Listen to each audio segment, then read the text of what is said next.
What I'm about to present here may shake your belief system. Until now, my own understanding was limited to common forms of spirit manifestation by smoke and fire, spirit habitation of stone, and a few other practices with no importance to this presentation. There's a good reason some people may say, don't bring items into your home with an unknown origin.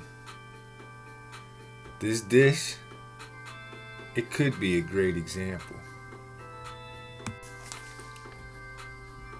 Before I even noticed an image within the dish, the 11-pointed star pedestal, the dry blood trim, the dual flowers across from a dual flowers adjacent to a single flower which is across from another single flower. The leaves and stems not repetitive pattern around the dish and flowers, but do have a representation in a script I am not going to divulge here. 18 valleys on the rim, also known as flutes. 18 ridges, every third one of which is pointed. 6 pointed single and 12 rounded pairs amount to 6 also. When I actually first took a look at this dish, my heart skipped and I said to myself, oh man, it was just a pretty dish before that for no reason or attachment at all managed to continue existing within my realm. It was just another unpresuming centerpiece. It sits upon a base parted with 8 pyramids circling an 11-pointed star.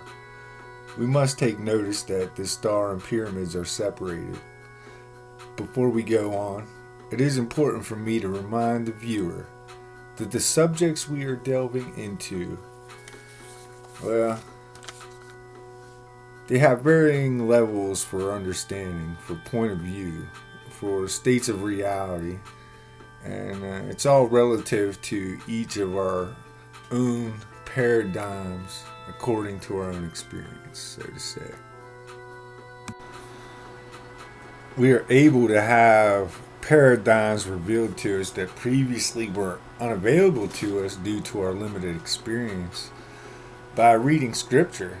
I mean, there's many other methods, but I'm going to show one of the methods available to us in this modern era. Eventually, I will show how I stumbled across this practice, which is a practice just as important as meditation or prayers. Paradigms could also be thought of as points of view, the person's reality, that is, their culminated experience up into the point of what we know of as now. Now, you'll have to forgive me if I exclude or use a non sequitur method in revealing multiple paradigms of this dish, or perhaps even call it a vessel. The method I use to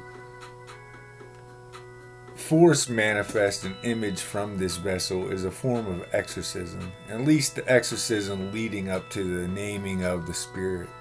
No spirits were harmed in this contact that was performed in a way Christians could not even attempt to deem as witchcraft. Now let's get back to the 8 pyramids signifying the 8 sides of Egyptian pyramids that measure out the golden ratio. And here's a good example if you want to pause this and learn about the golden ratio and how it's all figured out. And you're more than welcome to it. It signals this vessel is a true and useful tool in accordance with an ancient order. 8 is the symbol of infinity and a constant flow of energy and power. Notice that they are dark, and the image is coming back of it so you can notice. For the representing of excessive pleasures or vices, the 11-point star, notice it is white, represents the tree of knowledge and spiritual obstacles. This is not a vessel to be a spiritual gate for followers of the tree of life, the Christ's followers, but for the followers of the twin gods, Lucifer and Satan. And the tree of knowledge, of course. A 636 is a nod. It's on the rim, edge rim. It's just a nod of the colored like wood or trees. It's a nice touch. 636 is like love. And let's notice some more stuff about this thing. Dual flowers are positioned north and south. Let's see. Single flowers east and west. We got the spell and invocation inside a dish. It's separated from the field line.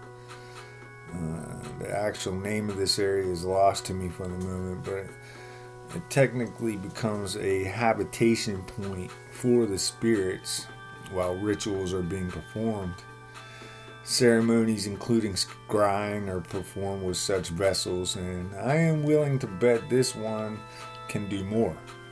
I have seen no evidence that some media has been used in a dish which could potentially release things we do not need to freely roam the earth. In my opinion, the shape of the bull part below the optic line, there I recall one of these items. It's concaved like an eyeball, which enables a dry scry. It seems like I rushed a bit through some of these parts, and I did. If you really like this type of thing and want to earnestly learn more, then like this video and leave a comment. Right here you see my shadow right there. The dark part on the left side. Right, so whatever is in there is in there. It's not me. I'm not playing with lights. I ain't doing nothing. I actually didn't do anything except record it. I was standing over the bowl thinking about what to do, and I have like 2 videos already up. One's coming out on the 3rd at 4 a.m. because I'm weird like that. And the funny thing is, I ain't even spoken of the images. To me, it looks as if the bottom right image could be the person who once used the vessel, or maybe someone looking back at me. I don't know. The larger, more impressionist type image is obviously a woman with a fancy old type hat and dress, and probably escorted on the left by a bald and fat guy in a suit. It doesn't matter to me who it is. Should this video ever receive 636 likes, I will exercise this vessel while recording the entire session. There are wizards and crap on YouTube. Weirdos that will show you rituals to invoke demons or angels. Forget them. We go straight to the source, our creator. And we'll ask for nothing, because there's nothing to ask for.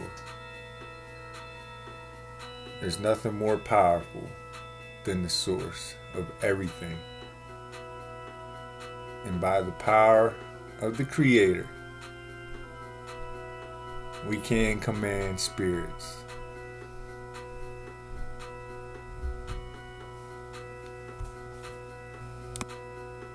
Good and love and hope, y'all. Hope I didn't freak you out too much.